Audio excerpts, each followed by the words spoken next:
नमस्कार, गुलिस्तान न्यूज देख रहे हैं आप। मैं हूं आपके साथ हर्ष भारद्वाज। और बड़ी खबर तो हम आपको लगातार बता रहे हैं, लेकिन वक्त हो चला है बड़े मुद्दे को उठाने का। और मुद्दा है जो कांग्रेस की तरफ से ट्वीट किया गया है। दरअसल आज अंतर्राष्ट्रीय योग दिवस है और अंतर्राष्ट्रीय योग दिवस पर कांग्रेस की तरफ से ट्वीट किया गया अभिषेक मनु सिंघवी की तरफ से।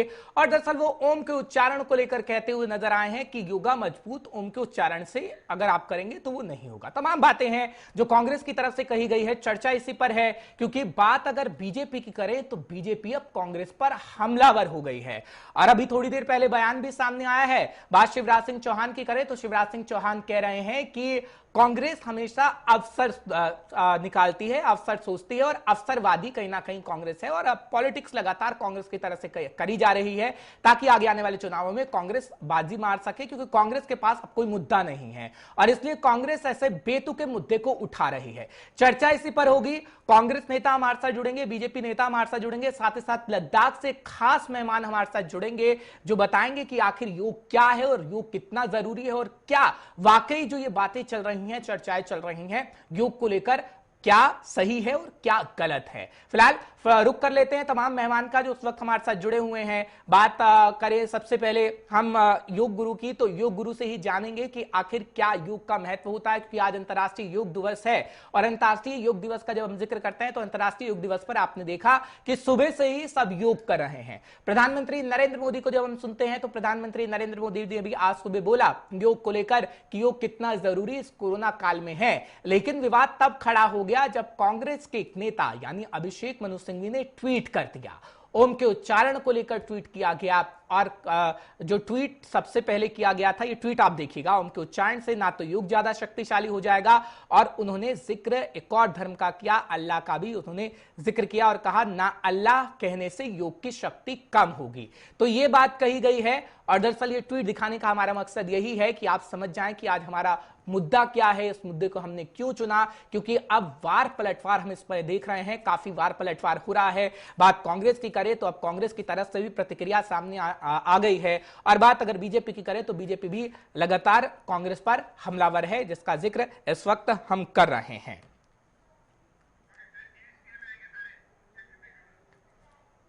तो चलिए, तीन खास मेहमान हमारे साथ जुड़े हैं। आप तीनों का बहुत बहुत शुक्रिया। इस वक्त आप देख रहे होंगे टीवी स्क्रीन पर फुनसुक लद्दाखी साहब है हमारे साथ, योग गुरु हैं। सर बहुत बहुत शुक्रिया हमारे साथ आने के लिए।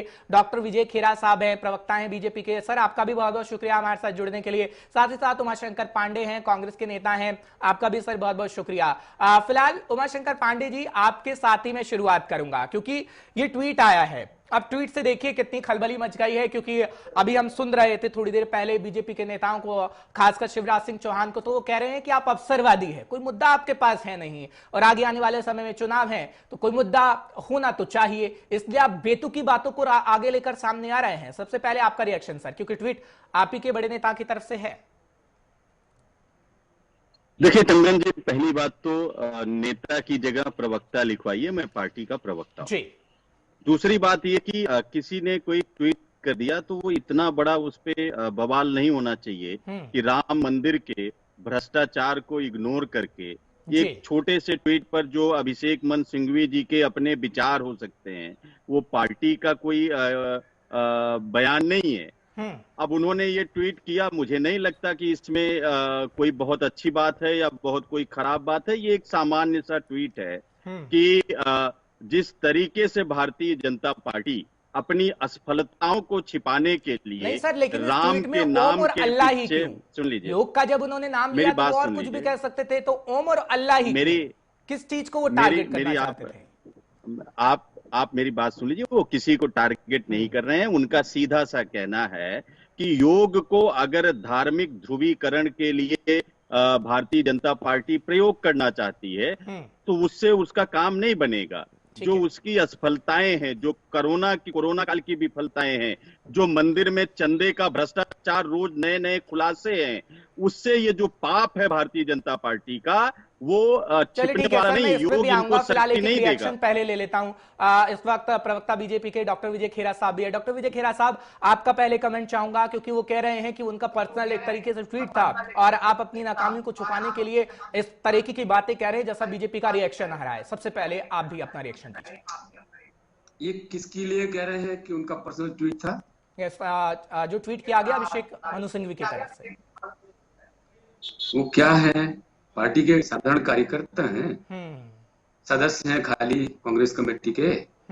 क्या बोल रहे हैं ये? किसी कह रहे हैं उनके, किसी ने कुछ कह दिया बोल रहे हैं। कांग्रेस प्रवक्ता किसी कहते हैं उनको?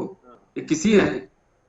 कांग्रेस के आधे सर्वे सर्वा है, कांग्रेस के CWC मेंबर थे, अब है कि नहीं मुझे नहीं पता है, लेकिन ये कांग्रेस के हाई कमांड नेताओं में से हैं।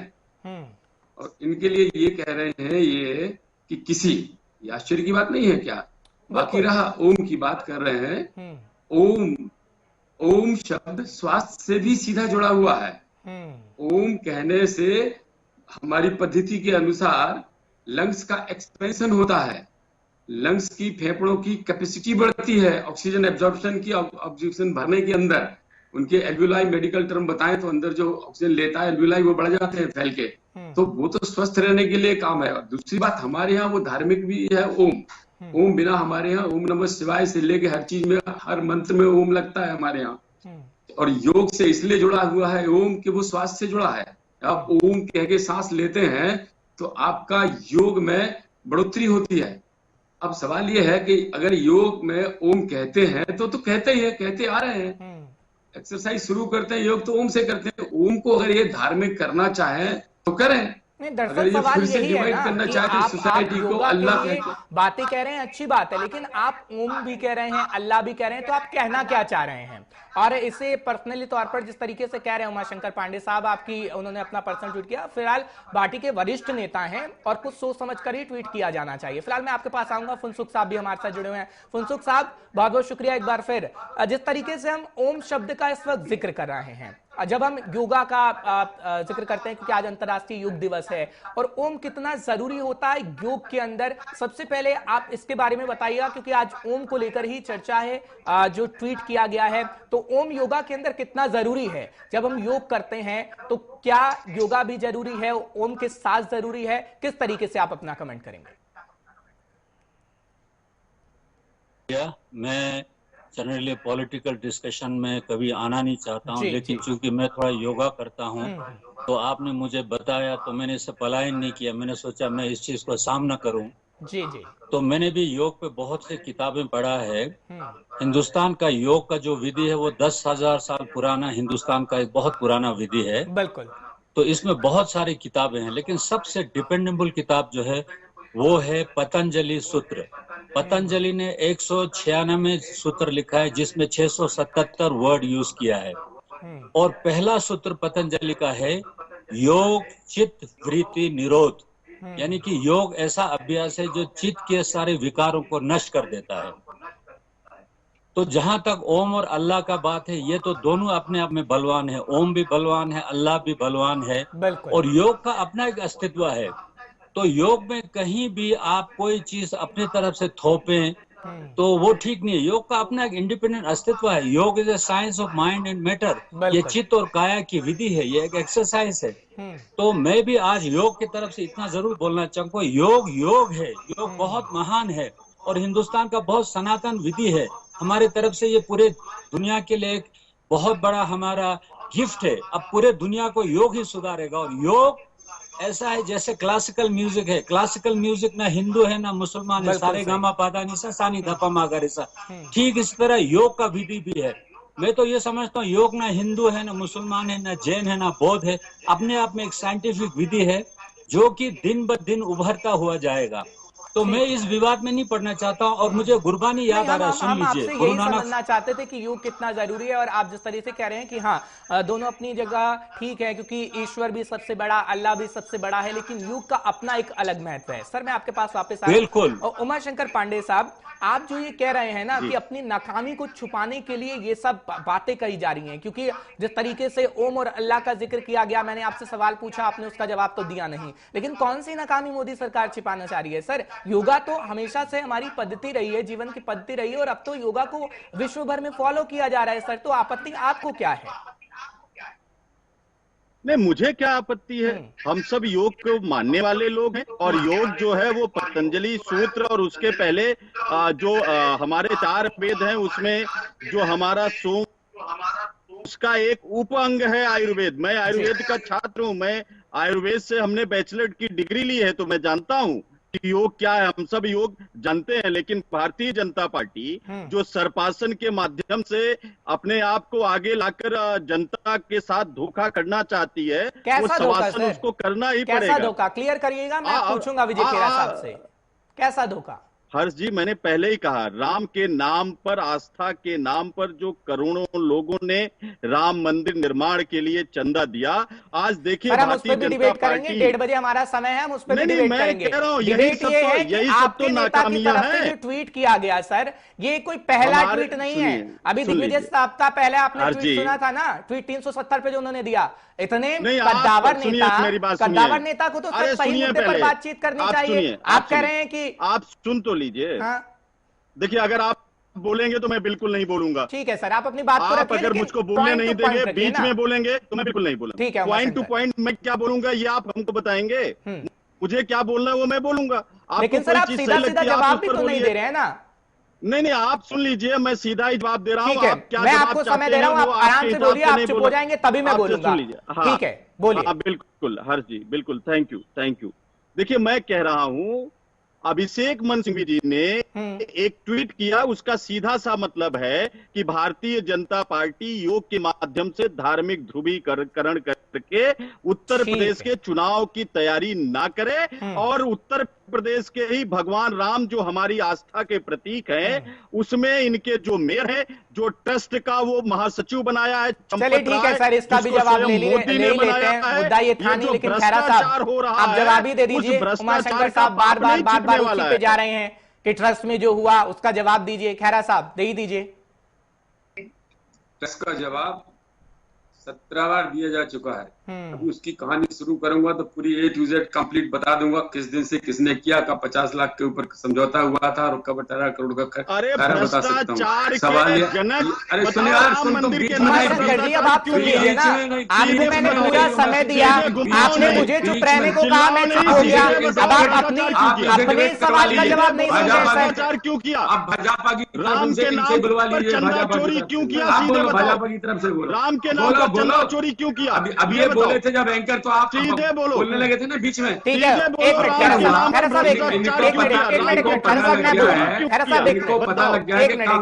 इनको पता लग गया कांग्रेस की पोल खुलने वाली है, चित होने वाले हैं, फटाफट इन्हें सब्जेक्ट बदल दिया। कौन सी पोल? सब्जेक्ट बदलने का जवाब। उमाशंकर साहब आपको समय पूरा दिया गया था, थोड़ी देर आप अपने सवाल का ही जवाब सुन लीजिए। खैरा साहब से सवाल पूछा है, सीधे जवाब। उमाशंकर साहब मजबूर मत करिए आपकी आवाज को कम करने के लिए, आप सुन लीजिए। ये सुनिए भारद्वाज जी, ये इनकी पुरानी आदत है। खैरा साहब फटाफट से, जैसे इन्होंने क्या किया, फट से टॉपिक बदलने की कोशिश की ताकि इनकी पोल न खुल पाए आगे। पहले सुनिएगा, हम श्री राम का नारा देते हैं तो इन्हें तकलीफ है, जय श्री राम से हम बात शुरू करते हैं तो उससे सुन लीजिए ना, समय वैसे ही कम है, आप अपनी बात का जवाब नहीं दे पाएंगे, फिर फायदा क्या? आप बाद में बोलना, और रावण जैसी हंसी करने की कोई जरूरत नहीं, बाद में बोल लेना, राम की तरह हंसना, रावण की तरह नहीं। अलाउ है। जल्दी सुनिए, मैं ये कह रहा हूँ, जब श्री राम की बात करते थे तो बोल रहे थे आप श्री राम का सहारा ले रहे हैं। जब राम मंदिर में सुप्रीम कोर्ट में, ये नहीं मानेंगे, राम की नाक कट गई है। उमाशंकर साहब क्यों मुझे मजबूर कर रहे हैं कि आपकी आवाज को मैं धीमी कर दूं? सुन लीजिए ना, आप ही के सवाल का जवाब है सर, आप बोलते रहिए, नहीं तो मैं चुप हो जाता हूँ। आप बोलते रहिए डिबेट में। कहाँ जवाब दे रहे हैं? सर जवाब तो ले लीजिए ना। अब आप कह रहे हैं कि राम नाम को आगे रखती है बीजेपी, तो वही सुन लीजिए ना, वो उसी का तो जवाब दे रहे हैं। नहीं, राम के नाम पर धोखा देती है, मैं ये कह रहा हूँ। राम के नाम पर चंदा इतना तमीज नहीं है जो मनु सिंघवी को कह रहा है कोई भी बोल दे, ये प्रवक्ता है। मनु सिंघवी को बोल रहे कोई भी बोलते कुछ भी है, कोई भी है मनु सिंघवी जी, अभिषेक सिंघवी जी कोई भी है। अरे अपने जो हो रहा है मैं समझाओ, हम तो प्रवक्ता हैं, हम तो प्रवक्ता हैं। टॉपिक नहीं बदल पाओगे, आपका खेरा के लेते हुए टॉपिक नहीं बदल सकते। चलिए ठीक है, उमाशंकर जी से मैं ही सवाल लेता हूँ। खैरा साहब एक मिनट, खैरा साहब एक मिनट, उमाशंकर जी, उमाशंकर जी एक मिनट, खैरा साहब एक मिनट, उमाशंकर जी मेरे 2 सवाल के लिए नहीं है। ठीक है, मैं आपको समय दे रहा हूं खेरा साहब, पहले मैं इनको एक बारी इन्हीं के बातों का जवाब दे दूं। उमाशंकर साहब जी, मैंने आपने बोला कि आप चुप हो जाइए, मैं अपनी बात को रखूंगा, नहीं तो मैं नहीं बोलूंगा। आपको मैंने पूरा समय दिया है, अब आपको दिक्कत क्या है? आप ही के सवालों का जवाब दे रहे हैं ना, वो थोड़ी सी शांति बनाए रखिए। जब आपके पास हिम्मत ही नहीं है सवाल का जवाब सुनने की, फिर कोई फायदा नहीं है ना सर। आपने अपनी बात रखी, मैंने पूरा आपको समय दिया। इतनी है कि हमने अंग्रेजों को लतिया के भगाया है। हाँ। इतनी हिम्मत है हमारे अंदर। ये देश के गद्दारों से जिन्होंने अंग्रेजों के तलवे चाटे हैं, आप उनके हिम्मत। सर अगर मैं आपका हिसाब यहाँ पे रखूं ना, तो आपका दामन पाक साफ नहीं है सर। सीने पर गोली खा के भगाया है। हाँ ठीक है खैरा साहब, फटाफट से। अब उमाशंकर जी बोले तो पैनल प्रोड्यूसर से मेरी अपील है कि उनकी आवाज को नीचे कर दीजिएगा। खैरा साहब फटाफट से। आप इनकी सारी गलत बातें सुनते रहे, नीचे कर देंगे, मैं डिबेट छोड़ दूंगा। कोई हम बाउंड थोड़ा ही है आपसे। हम चाहते हैं तुम बोलो बीच में, ताकि तुम्हारी पोल खुले, समझे आ जाए। तुम बिल्कुल वेकेंट हो, पोल तो यहाँ से वेकेंट हो रहे हो। सुनो मेरी बात, नहीं तू फिर जवाब दो। अब सीखे, डिबेट के तरीके सीखिएगा। हमने सब तीनों लोग शांति से सुन रहे हैं। देखिए साहब, जब आपने ये बात कही, जो सिंघवी जी ने जो ट्वीट किया, तो इन्होंने उनको पहले तो किसी बोल दिया कि कोई भी, फिर इन्होंने कह दिया कि वो उनका पर्सनल है, वो पर्सनल ट्वीट है उनका। इतने बड़े नेता का सच बात ये है कि अल्पसंख्यकों के चक्कर में दिग्गी वायरल फैल गया बुरी तरह से। तो दिग्गी वायरस फैला था तो मनमोहन सिंह ने पार्लियामेंट में बोल दिया था कि ये सबसे पहले अल्पसंख्यकों का हाथ के स्रोतों के ऊपर। अच्छा, जब दिग्गी वायरस फैला, ये बनना चाहते अर्जुन सिंह और बहुगुणा अल्पसंख्यकों के नेता रह गए कहीं के नहीं। दिग्गी वायरस में इनमें कंपटीशन हो गया दोनों में। ये अल्टा था, एक थीटा वायरस आ गया। अब ये सोच रहे हैं तो हमसे बड़े हो गए दिग्गी अल्पसंख्यकों में, उन्होंने इसमें तो खुदा टोल दिया, अल्लाह फेल दिया। ये समस्या कांग्रेस पार्टी की अंदरूनी हो गई है। 3-4 लोगों में रोजाना ये वायरस काम कर रहा है। अल्पसंख्यक हमें मिल जाए, सपा में न जा पाए, बसपा में न जा पाए, ये सिर्फ उसी के लिए होता है। ये तो इसमें लाइन खींचने लायक कोई बात ही नहीं थी। सब लोग जानते हैं कि ओम से सांस में फायदा होता है, लंग्स को फायदा होता है। इसमें ओम को अभी राजनीति से जोड़ देना का कोई मतलब है? जब आपने बिल्कुल, यानी अपना फायदा खैरा साहब हर कोई देख रहा है। ठीक है सर, मैं आऊंगा आपके पास, फुनसुख साहब के पास जाता हूं। फुनसुख जी, आप पहले ही कह चुके हैं कि मैं कुछ राजनीतिक बयानबाजी नहीं करना चाहता, लेकिन योग के लिए हम पूछ रहे हैं क्योंकि आज अंतर्राष्ट्रीय योग दिवस भी है। और जिस तरीके से आपने कहा कि अपना अपना महत्व है, हर चीज का महत्व है, तो जिस तरीके से ओम शब्द का हम इस्तेमाल करते हैं योगा के अंदर, और वो वाकई जो पद्धति आपने बताई कि आपने बहुत चीजें पढ़ी हैं और पतंजलि का भी आपने जिक्र किया है, तो हाँ, ये तो कहा जा सकता है कि फायदा इसमें बहुत है। आगे चल के भी जब हम कोरोना की बात करते हैं तो ये डॉक्टरों ने भी माना है कि योग का महत्व काफी है। Thank you. मुझे गुरबानी याद आ रहा है गुरु नानक जी का। इसको ठीक तरह सुन लीजिएगा। गुरु नानक जी फरमाते हैं, थाप्या न जाए कीता न होए, आपे आप निरंजन सोए। थाप्या न जाए, कुछ थापना नहीं, कीता ना होए, कुछ करना नहीं, आपे आप निरंजन सोए।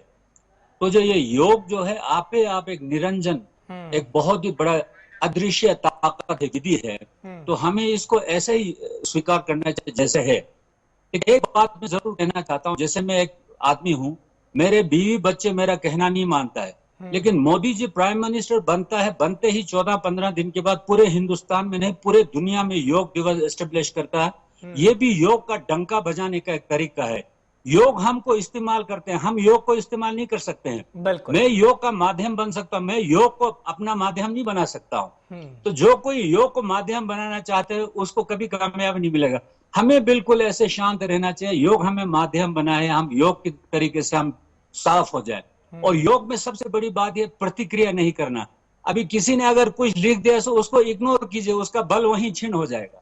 जो ही आप प्रतिक्रिया करते हैं, उसको बल देते हैं। ये सब नहीं चलता और राजनीति एक अलग चीज है। बहुत बहुत शुक्रिया फुनसुख साहब हमारे साथ आने के लिए और जुड़ने के लिए। उमाशंकर साहब आपका भी और खैरा साहब आपका भी। तो एक ट्वीट हुआ और ट्वीट से इतना विवाद हो गया और कहीं ना कहीं बीजेपी ये कह रही कि अवसर तलाश रही है कांग्रेस, और जब कांग्रेस का जिक्र करते हैं तो कांग्रेस इसको कहीं और ही मोड़ के ले जा रही। खैर, कौन सा रास्ता अख्तियार करेगी राजनीति में, ये राजनेता है, राजनीति तो करेंगे क्योंकि आगे आने वाले समय में चुनाव है और ये बखूबी आपको देखने को मिलेगा। एक ब्रेक रुकना होगा, ब्रेक के उस पार गुलिस्तान न्यूज़ पर खबरों का सिलसिला जारी रहेगा।